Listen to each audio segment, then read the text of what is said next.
18 février 1952. Arnold Schuster, un jeune assistant de 24 ans dans un magasin de tailleur, se rend à son travail.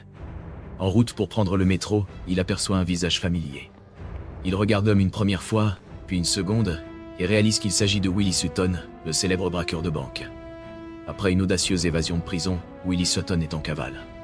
Schuster, un citoyen respectueux des lois, décide de faire sa part pour la société. Il suit Sutton discrètement et contacte ensuite la police. Sutton est rapidement arrêté et renvoyé en prison.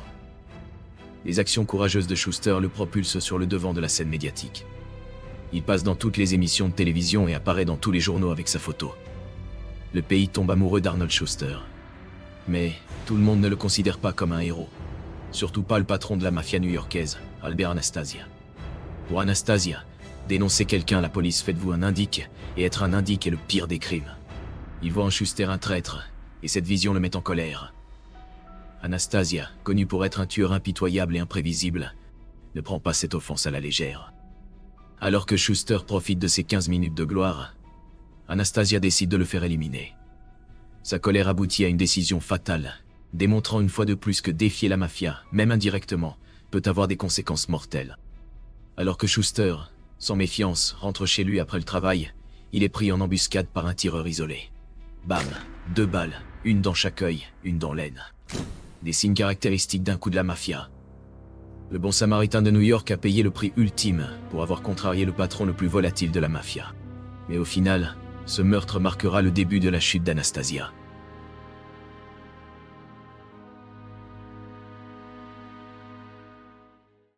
Albert Anastasia est arrivé en Amérique 35 ans plus tôt, travaillant comme matelot sur un navire marchand italien. Avec ses 2 frères, il voit une nouvelle vie à New York. Il saute donc du navire et commence à travailler sur les quais, comme presque tous les autres immigrants italiens pauvres. Il découvre rapidement que la vie sur les quais de Brooklyn n'est pas un conte de fées. Les quais, à l'époque où Anastasia les a atteints, étaient un endroit mortel et pratiquement sans loi. On voyait des hommes se promener avec des crochets de manutention. Ces gros crochets servaient à soulever les cargaisons. Beaucoup de querelles personnelles étaient réglées avec des crochets de manutention.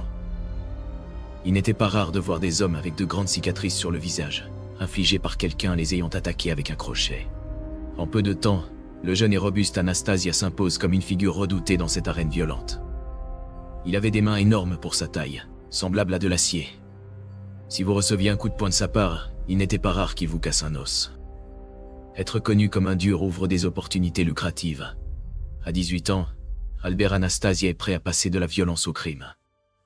À cette époque, il y avait beaucoup de vols, des gens volant des marchandises des expéditions, des cargaisons qui n'arrivaient jamais à destination. Anastasia dirige rapidement une bande de voleurs des quais avec succès, mais son succès le met en concurrence avec un rival sur les quais de Brooklyn, un homme nommé Joe Torino. Anastasia ne le sait pas encore, mais une chaîne d'événements brutaux le propulsera vers l'infamie. Pour Torino, si Anastasia voulait opérer sur ces quais, il devait payer pour ce privilège. Torino réclamait une part du gâteau, mais Anastasia, déterminée à ne laisser personne l'extorquer, refusa catégoriquement. Alors que le conflit devient physique, aucune des 2 parties ne veut céder. Finalement, Anastasia explose dans une rage incontrôlable et devant des témoins, bat Torino à mort. Tuer n'était pas rare sur les quais de Brooklyn à cette époque violente, mais pas de cette manière. Ce meurtre brutal marqua les esprits, et tous les témoins le signalèrent à la police. Anastasia apprécia cette notoriété. Cependant, cette notoriété lui coûtera cher. Les quais peuvent être un monde violent, mais quand un homme est battu à mort devant des dizaines de personnes, la police doit réagir. Reconnue coupable du meurtre de Torino, Anastasia est condamnée à mort et envoyée à la célèbre prison de Sing Sing à New York. Même sous la menace de la chaise électrique, il reste indomptable, continuant à battre ses compagnons de cellule. Anastasia est aussi violent que jamais, rendant même les détenus les plus endurcis mal à l'aise en sa présence. Cependant, cette réputation de violence va finalement jouer en sa faveur. Lors d'un de ses accès de colère, il attire l'attention du barbier de la prison, surnommé le Chive. Ce barbier n'est pas seulement un coiffeur, mais aussi un éclaireur pour des gangs criminels prolifiques opérant à l'extérieur de la prison. Le Chive voit du potentiel en Anastasia. Il se dit que ce gars a du potentiel. Il pense qu'Anastasia pourrait être utile pour un client particulier. Charles Lucky Luciano, un lieutenant en pleine ascension dans l'un des gangs italiens les plus puissants de New York. Lucky Luciano est l'ultime parrain de la mafia, impitoyable et déterminé. Dans les années 1920 à New York, son gang est l'un des nombreux engagés dans une guerre violente pour le contrôle du commerce lucratif de l'alcool illégal. Luciano voit en Anastasia un allié potentiel de valeur pour ses ambitions. C'est l'époque de la Prohibition. La loi Volstead, également connue sous le nom de Prohibition, est entrée en vigueur en 1920. Elle interdisait la production, la distribution et la vente d'alcool. Cependant, cette loi comportait une faille majeure. Elle n'interdisait pas la possession d'alcool, ce qui signifiait que les gens, s'ils parvenaient à en obtenir, continuaient à boire. Et il se trouve que l'alcool est une marchandise que Luciano peut fournir, à condition de garantir un approvisionnement régulier. Pour assurer ce flux, Luciano doit contrôler les quais de Brooklyn, une source clé d'alcool importé illégalement dans la ville. Le chiffre croit que la réputation violente d'Anastasia et sa connaissance intime des quais pourraient être inestimables pour Luciano. Il transmet l'information à Luciano en disant « J'ai un gars ici que tu pourrais vraiment utiliser. » Mais il y a un problème. Anastasia fait face à la chaise électrique. Pour un homme comme Luciano, ce n'est rien de plus qu'un petit obstacle. D'abord, Luciano utilise des avocats de premier ordre pour organiser un sursis de dernière minute pour le jeune tueur. Les avocats déclenchent un nouveau procès en faisant annuler la condamnation originale d'Anastasia. Les connexions de Luciano font annuler la condamnation pour un détail technique. Anastasia entre en prison comme un jeune violent, mais en 1922, grâce aux manœuvres de Luciano, il sort du couloir de la mort, libre, prêt à commencer une nouvelle vie. Devant la vie à Luciano, il est temps pour Anastasia de rembourser sa dette. Fraîchement sortie de Sing Sing, Anastasia est envoyée sur la ligne de front dans la guerre de l'alcool entre Italiens et Irlandais, sur les quais de Brooklyn. La lutte entre les Italiens et les Irlandais pour le contrôle du front de mer était véritablement une guerre. Anastasia prouve rapidement sa valeur pour les Italiens. Il était un soldat très précieux, et comme tout le monde le découvre très rapidement, c'était un psychopathe. Anastasia devint ainsi un atout inestimable pour Luciano, consolidant sa position dans le monde criminel et ouvrant la voie à son ascension future. Bientôt, les Italiens sécurisent le contrôle des quais et l'importation d'alcool illégal à New York. Et tout cela grâce à l'aide d'Anastasia. Mais Luciano voit un problème. Le racket de la contrebande repose sur des divisions ethniques, chaque groupe se battant violemment pour maintenir sa part du marché. Il y avait ce conflit presque militaire, qui est sans précédent et qui effraie tout le monde. Avec des cadavres jonchant les rues, les guerres des gangs deviennent un scandale, attirant l'attention de la police et impactant les bénéfices. Luciano comprend que la violence est mauvaise pour les affaires. Il envisage une meilleure façon de faire. Il disait toujours « Nous devons coopérer. Je me fiche qu'il soit juif, il se fiche que je sois italien. Vous voyez ce billet d'$1 ici? Est-ce qu'il semble juif ou italien pour vous? Nous nous asseyons, nous organisons de manière professionnelle, nous attribuons des territoires, et tout le monde va prospérer. » Mais tous les patrons ne voient pas les choses comme Luciano. Il y avait une scission générationnelle, et cette scission était entre les anciens patrons, encore prisonniers des anciennes méthodes. En particulier, les Siciliens, qui étaient très claniques. S'il peut prendre le contrôle, il peut restructurer ses gangs en une véritable entreprise organisée, où chacun bénéficiera. Pour Luciano, la seule façon de faire cela est d'éliminer les deux principaux patrons de New York, le premier en ligne étant Joe, The Boss Masseria. Mais il a besoin d'un tueur de confiance. Il devait choisir 4 hommes armés pour faire le travail, et ces hommes armés devaient être exactement ce qu'il fallait. Et l'un de ceux qu'il a sélectionnés était Albert Anastasia. Le 15 avril 1931, Luciano invite Joe Masseria à déjeuner dans son restaurant préféré à Coney Island, New York. Masseria ne peut pas refuser. Ils ont eu un bon déjeuner, ils étaient assis là à jouer aux cartes, c'était très agréable. Et à un certain moment, il a regardé sa montre et a dit « Oh, je dois aller aux toilettes ». Et à ce moment précis, 4 hommes armés font irruption dans le restaurant. Anastasia, à la tête de l'escouade, tire le coup fatal à la tête. Bam! Luciano sait qu'il a trouvé le tueur parfait. Ce meurtre établit Anastasia, aux yeux de Luciano, comme quelqu'un en qui il peut avoir une confiance totale. Luciano fait assassiner brutalement le dernier patron restant, Sal Maranzano. Le coup d'état terminé, Luciano peut enfin atteindre un ordre criminel parfait, et il sait exactement où Anastasia va s'intégrer. Mais d'abord, il divise les 5 arrondissements de New York pour être dirigés par 5 familles criminelles, qui avec les chefs de Buffalo et Chicago, se réuniront dans un groupe connu sous le nom de la Commission. Ce qu'ils ont fait, c'est prendre l'ancienne idée de la mafia sicilienne et la fusionner avec la méthode commerciale américaine. Ce serait un conglomérat national géré strictement comme une entreprise. Ils essaieraient de tout faire de manière organisée et réglementée, même le meurtre. Luciano n'est pas opposé à la violence. Si des meurtres devaient être commis, il le serait. Ce dont il a besoin, c'est d'une force qui polissera la mafia.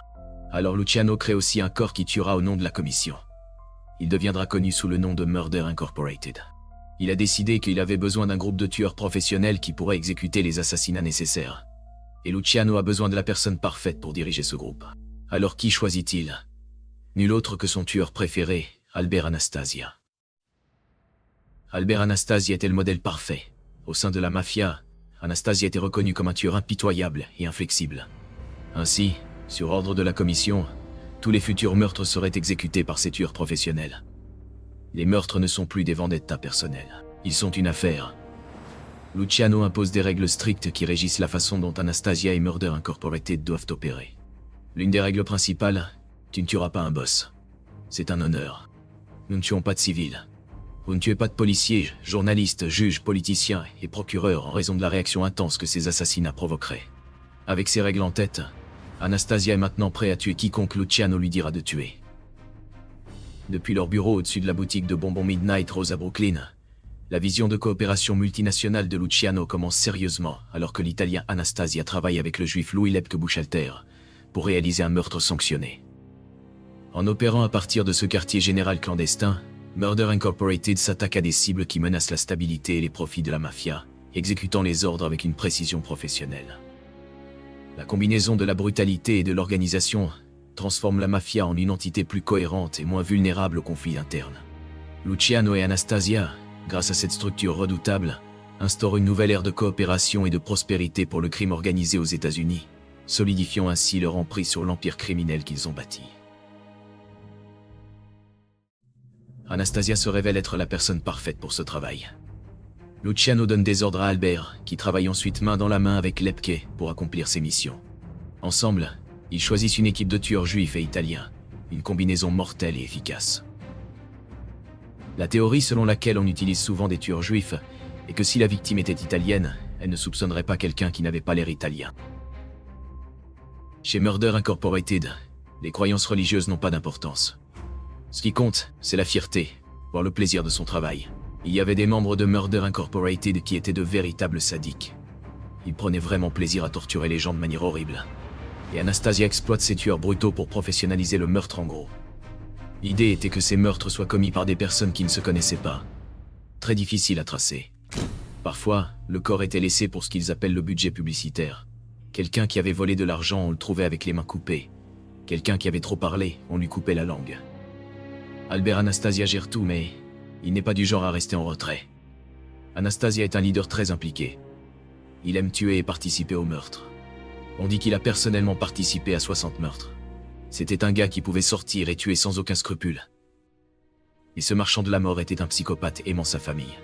Ils avaient l'habitude de dire qu'il était un diable dans la rue et un ange à la maison. Et c'est essentiellement ce qu'il était. Il était une personne dans les rues de Brooklyn et une autre à Fort Lee, dans le New Jersey. Le matin, pendant sa journée de travail, il exécutait des gens. Mais une fois de retour chez lui dans le New Jersey, il menait une vie plutôt tranquille. Il est si bizarre qu'une personne si impitoyable et maléfique puisse être le parfait homme de famille après sa journée de travail. En tant que chef de Murder Incorporated, la vie est belle pour Anastasia. Les patrons le respectaient. Mais le Murder Incorporated d'Anastasia devient rapidement victime de son propre succès. La vague croissante de crimes de la mafia new-yorkaise attire l'attention du public et de la police. Ils essaient de nettoyer les rues, et le procureur spécial de choc, Thomas Dewey, mène l'assaut contre les gangs. En tête de sa liste se trouve le seigneur du crime, Charles Lucky Luciano, et Dewey a pour mandat d'arrêter son homme. Il est probablement la personne la plus puissante dans l'application de la loi, peut-être même plus que J. Edgar Hoover. Il est focalisé uniquement sur ces mafieux. Il pensait, à juste titre, que leur pouvoir avait atteint un point où ils représentaient un danger pour la République, et il a décidé de faire quelque chose à ce sujet.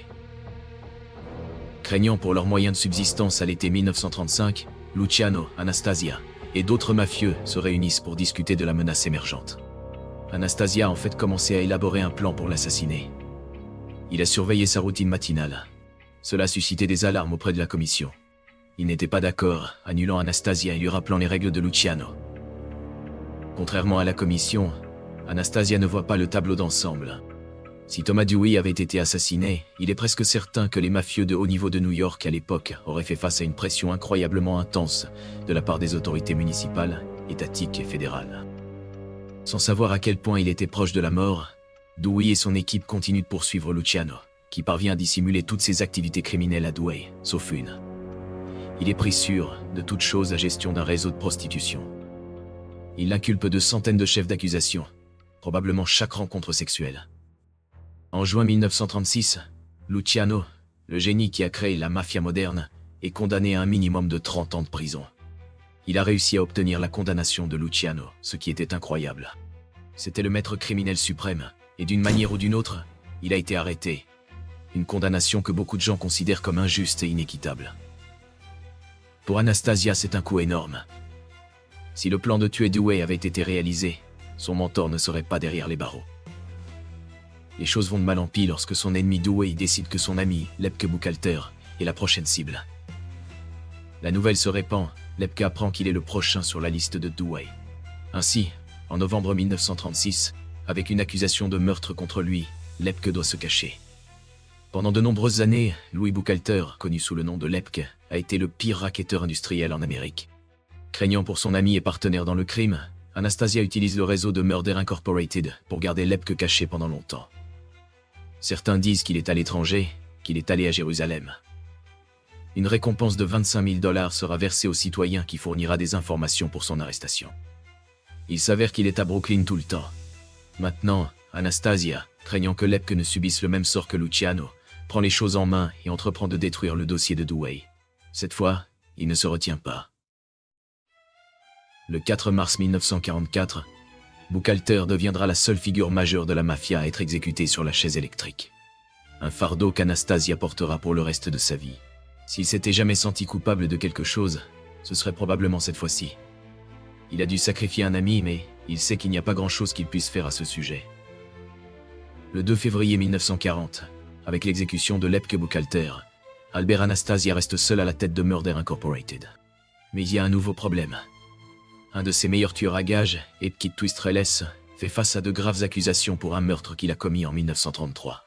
Les autorités ont des preuves contre lui et il décide qu'il est temps de parler. Reles est un jeune homme. Il sait tout ce que Murder Incorporated a fait. Il commence à parler pendant 11 jours.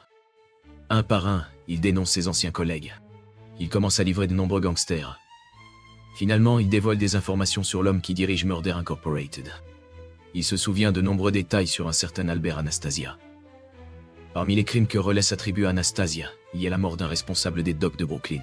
Il dit « Je sais qu'Albert Anastasia a personnellement étranglé Peter Panto. Anastasia l'a étranglé de ses propres mains, puis a enterré son cadavre dans une fosse. Reles sait où se trouve le corps. Et lorsque les détectives trouvent les restes de Peter, c'est un spectacle macabre. Avec cette preuve et bien d'autres, les procureurs ont désormais un dossier solide contre l'homme derrière Murder Incorporated, et Reles était le témoin vedette. Il allait mettre Albert Anastasia et toute Murder Incorporated derrière les barreaux. Ainsi, comme Buchalter avant lui, Anastasia est contraint de se cacher. Avec le témoin vedette en main, les autorités s'en prennent à Anastasia. Mais il est introuvable. Pour la commission, la tension autour d'Anastasia représente un danger clair et présent. C'est une chose d'avoir certains de ses autres membres de Murder Incorporated s'en aller. C'en est une autre pour quelqu'un comme Albert Anastasia. Anastasia connaît trop de leurs sales secrets et ne peut pas risquer d'être arrêtée. Ainsi, la commission doit maintenant intervenir et arranger les choses pour Anastasia. Le 12 novembre 1941, à l'hôtel Half Moon, à quelques jours du procès, Reles est dans sa propre chambre gardée. Cette nuit-là, le garde de police vérifie sa chambre. 3 heures du matin, il dort et ne pense à rien d'autre. Et avec des détectives qui le surveillent jour et nuit, Reles peut se permettre de dormir paisiblement. Le matin, ils vont le vérifier et il n'est pas dans son lit. Ils ont remarqué que la fenêtre est ouverte, on dirait une tentative d'évasion audacieuse. Jusqu'à ce que les détectives inspectent la scène 6 étages plus bas. Quelqu'un l'a jeté par la fenêtre. Reles ne témoignera plus dans aucun procès. Et il a obtenu un nouveau surnom. Il est devenu le canari qui pouvait chanter, mais ne pouvait pas voler. Avec cela, le dossier contre Albert Anastasia a volé en éclats. Mais les temps ont changé pour Anastasia. Même si Kit Twist n'a jamais pu témoigner, Murder Incorporated a souffert des conséquences de la campagne implacable de Dewey. 4 membres de Murder Incorporated ont été envoyés sur la chaise électrique. 2 d'entre eux sont devenus témoins de l'État. Ainsi, avec Luciano derrière les barreaux, la commission dissout Murder Incorporated et rétrograde Anastasia à un poste subalterne de sous-chef dans la famille du crime Mangano de New York. Pour Anastasia, c'est une gifle. Il sentait qu'il était désormais prêt à être roi. Il ne voulait pas être le second ou jouer les seconds violons. Il n'est pas d'humeur à suivre les règles de la commission, et il ne faut pas longtemps pour qu'Anastasia montre à quel point il peut être dangereux. Très vite, des différends surgissent entre Anastasia et son nouveau patron Vincent Mangano et son jeune frère Philippe. Il décide que Mangano le double, ne lui versant pas une part suffisante des profits. Peut-être un peu paranoïaque, il pense que Mangano pourrait chercher à le tuer. Mais Anastasia ne compte pas se laisser faire. Anastasia décide alors qu'il va tuer Vincent Mangano et son frère Philippe. Peu de temps après, le corps de Philippe Mangano est retrouvé dans un marais de Brooklyn. Et Vincent le patron disparaît et n'est jamais revu. Anastasia est assez dure, et peut-être assez intelligent pour agir en premier. Tuer avant d'être tué. À ce stade, il a enfreint presque toutes les règles du livre. Et en affrontant la commission pour s'expliquer, il ne peut pas être certain de leur réaction. La plus grande violation a été de tenter de tuer un patron sans l'autorisation de la commission. Mais le pari d'Anastasia porte ses fruits. Pour maintenir la paix, la commission accepte sa raison de légitime défense. Mais avec les graines du doute semées, la commission devient de plus en plus méfiante à l'égard d'Anastasia. Les membres de la commission commencent à voir Anastasia comme une menace. Ils comprennent qu'il est tout aussi susceptible de se retourner contre eux que contre n'importe qui d'autre. Surtout un membre de la mafia qui est sur le point de faire une prise de pouvoir, Vito Genovese. Et bientôt Anastasia donnera à Genovese l'excuse qu'il cherche pour le faire tomber. Albert Anastasia est au sommet de son pouvoir. Il est multimillionnaire. Il vit dans un magnifique manoir. Tout est beau, n'est-ce pas? Non. Albert en veut plus. Et pour obtenir plus, il commence à faire des erreurs. De grosses erreurs. Erreur numéro 1, Arnold Schuster. Cette même année, avec le meurtre imprudent d'Arnold Schuster, le héros civique qui a aidé à capturer le célèbre braqueur de banque Willie Sutton, Anastasia enfreint l'une des règles cardinales de la mafia moderne. Eh bien, cela remonte à la commission, qui convoque Albert pour s'expliquer, car l'une des grandes règles de la commission est de ne pas tuer de civils. Cela attire trop l'attention, et c'est inutile. Albert réalise qu'il a fait une erreur, mais Anastasia ne réalise toujours pas l'ampleur réelle de son erreur. Son plus grand rival au sein de la commission, cependant, la voit clairement. Vito Genovese est un patron en pleine ascension. Il est ambitieux et calculateur, et désireux d'éliminer toute compétition. Et Genovese est tout ce qu'Anastasia n'est pas. Si son objectif ultime est le poste suprême, il n'a aucune difficulté à persuader une commission nerveuse qu'Anastasia est une dangereuse responsabilité. Tout ce dont Genovese a besoin, c'est d'une autre bévue de la part d'Anastasia. Et il n'a pas à attendre longtemps. Anastasia, comme la plupart des patrons de la mafia, veut étendre son empire. Albert ne serait tout simplement pas satisfait tant qu'il n'avait pas plus. Et il a les yeux fixés sur une partie du paradis du jeu. Anastasia commence à suggérer qu'il veut s'implanter à Cuba. Il envoie des signaux indiquant qu'il dirige la famille la plus puissante et influente. Mais il y a un problème. Cuba est déjà un territoire de la mafia. Les opérations de jeux lucratifs y sont gérées par Meyer Lansky, l'un des hommes les plus puissants du monde du crime organisé. Lansky a ouvert plusieurs casinos de jeux là-bas. Il est en partenariat avec un certain Santo Traficante, qui est à la tête de la mafia de Tampa. Tout le monde a une part du gâteau. Et soudainement, Anastasia arrive comme un éléphant dans un magasin de porcelaine. Anastasia veut une part de l'action et ne prendra pas non pour réponse. Il rencontre même des responsables cubains pour mettre en place sa propre opération. Son projet pour la Havane semble fou vu de l'extérieur. Lansky et ses partenaires avertissent Anastasia de rester à l'écart. Mais Anastasia, rancunier et ambitieux, ne veut rien entendre. Bientôt, le différend est porté devant la commission. Cette fois, Anastasia est allée trop loin. C'est tout ce dont Genovese a besoin pour convaincre la commission que le temps d'Anastasia est écoulé.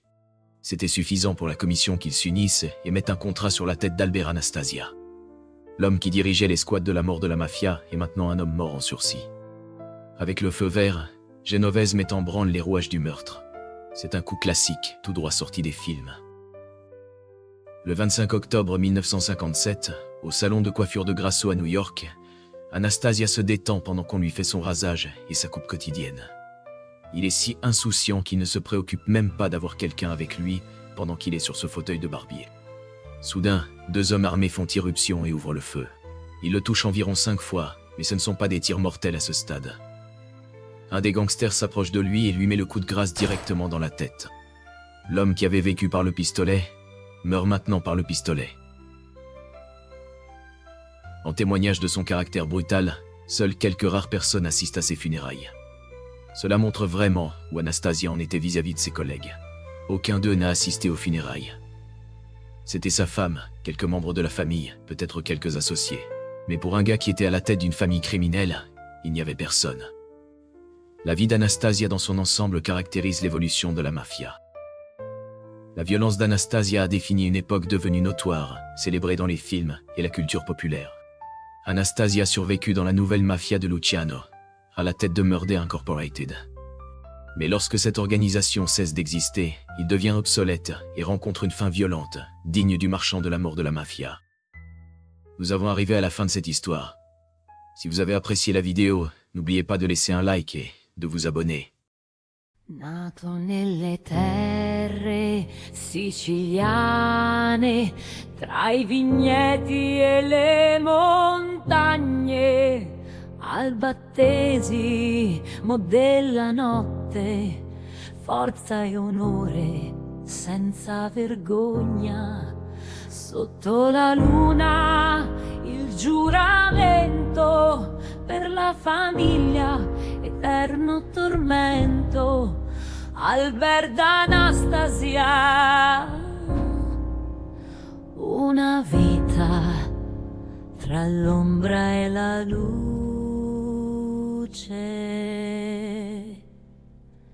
mano ferma, cuore duro, tra il dovere e il sangue puro, occhi neri, profondi mari, il destino lo portò qui in a te e sedierate, c'è di un lancere di stento, tutto d'or di ascore,